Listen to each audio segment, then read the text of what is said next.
The night was calm in Amechi Village. The moon hung like a watchful eye over the sleeping huts, and the soft sound of distant drums echoed through the hills. But that night, something unusual happened. The drums suddenly stopped. No one knew why. It was the same night Samuel returned to Amechi after 3 years in the city. He had gone to study and work as a teacher, hoping to build a better life. He carried only a small bag, a few books, and a heart full of dreams. When he reached the square, he saw the chief's daughter, Amara, standing near the old tree. She was beautiful, simple, graceful, and kind. Samuel smiled, and she smiled back. Neither of them knew that their love would soon shake the whole village. Samuel and Amara began to meet often, at the stream, at the market, under the big mango tree. He told her stories about the city, and she told him about the drums that guided Amechi's heart. But when Amara's father, Chief Okafor, found out, he was furious. "You cannot marry a poor teacher," he shouted.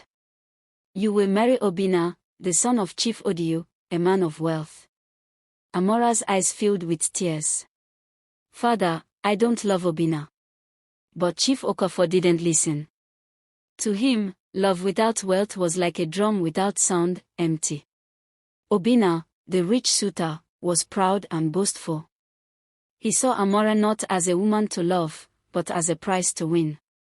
When he heard that she loved Samuel, jealousy burned inside him like fire. "He's just a poor teacher," he told his friend Uche. "I'll make sure he leaves this village for good." And so, Obinna began his plan. He spread rumors that Samuel was using his job in the city to cheat people. Some villagers started to believe him. When Samuel heard the whispers, he felt crushed. "Why would they think that of me?" he asked Amara sadly. "Because they fear what they don't understand," she said softly. "But I believe in you, Samuel. Always." Her words gave him strength. Then one morning, a letter came from the city. Samuel's name had been cleared. The people who doubted him were wrong. He was innocent. The whole village began to see him differently. But Obinna wasn't finished. "If I can't have Amara," he told Uche, "no one will."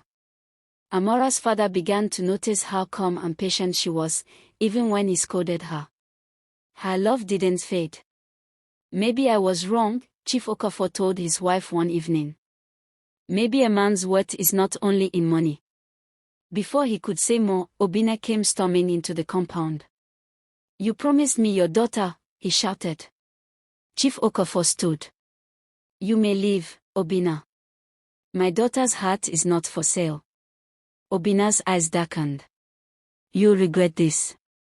That night, the drums of Amechi fell silent once again.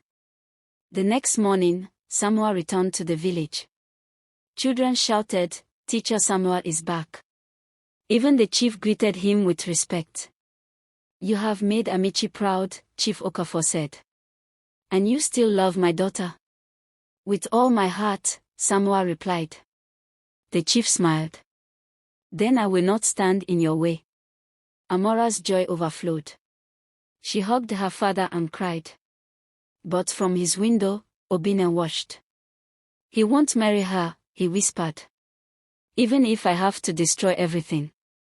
The next day, Samuel went to his father's farm and found the storehouse open. Sacks of yam lay on the ground, and strangers were whispering nearby. "There he is," someone shouted. "We caught the thief." Samuel looked confused. "What are you talking about?" They showed him a bag of stolen goods. "These were found in your storehouse." "It's a lie," Samuel cried. But the villagers surrounded him, murmuring and pointing fingers. He didn't know that Obinna had planted the evidence the night before. The guards tied his hands and led him away. And once again, the drums of Amechi went silent. Amara ran to the square, tears streaming down her face. "Samuel will never steal." The crowd murmured, unsure. Her father looked on. "We will investigate. Until then, he must stay in custody." Samuel nodded quietly. Amara, don't give up on me. That night, Amara sat outside with her mother. I know Obina did this, she said. Mom goes inside. Then you must find proof. Just then, Uche passed by. His face was heavy with guilt. Amara stopped him. Tell me the truth. Were you with Obina that night? He hesitated. He made me carry the bags to Samuel's farm. I didn't know it was a trap. Then you must tell the elders. He shook his head. If I speak, Obina will come for me. Please, Uche, she begged. An innocent man is suffering. He looked down. Give me one night. I'll do what's right. The next morning, Amara ran to the square and froze. A crowd had gathered. Uche lay beaten and bruised on the ground.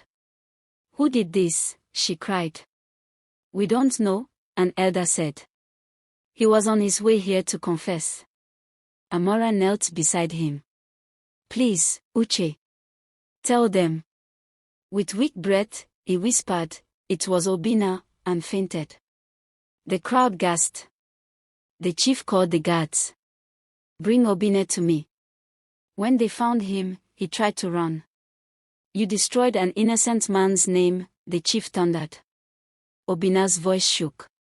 I only wanted her to see he was not perfect. The guards dragged him away. Amara shouted through tears, Samuel is innocent. The crowd erupted in joy. The drums thundered again, alive, proud, and free. Samuel stepped out of the guard's hut. When he saw Amara, he smiled softly. She ran into his arms. I told you I'd never give up, she whispered. And I told you truth never hides forever, he replied. The village rejoiced. Obina was banished for his deceit, and peace slowly returned. Chief Okafor, humbled and wiser, gathered everyone and said, let this be a lesson, love is worth more than riches. The drums beat softly that night, calling the people to celebration once again. Months passed. Samuel returned to teaching under the big mango tree. Amara sat nearby, weaving baskets and watching him proudly. He looked at her one evening. Do you think your father will ever forgive himself for how he treated me? Amara smiled. He already has. You taught him something he never learned before, love's value. A few weeks later, Amechi prepared for a wedding. The streets were filled with laughter and color. The drums never stopped. When Samuel arrived in his white attire, the crowd cheered. When Amara stepped out in coral beads, even the birds seemed to sing.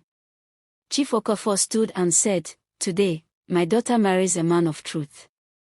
Let the drums of Amechi speak again. The people danced until the moon rose high. That night, as soft rain fell, Samuel and Amara sat outside their new home. I used to think love was easy, Amara said. But I've learned it takes courage. Samuel smiled. Yes. Love is not just what the heart feels. It's what the heart endures.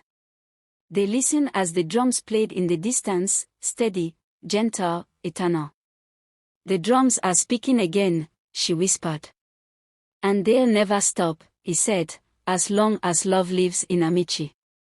The moon watched quietly, and the whole village slept in peace, bound forever by truth, love, and the rhythm of their hearts.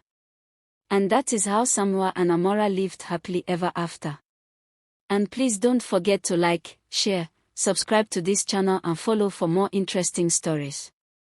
Also hit the notification button to get notified each time I drop a new video for you. Thanks for watching.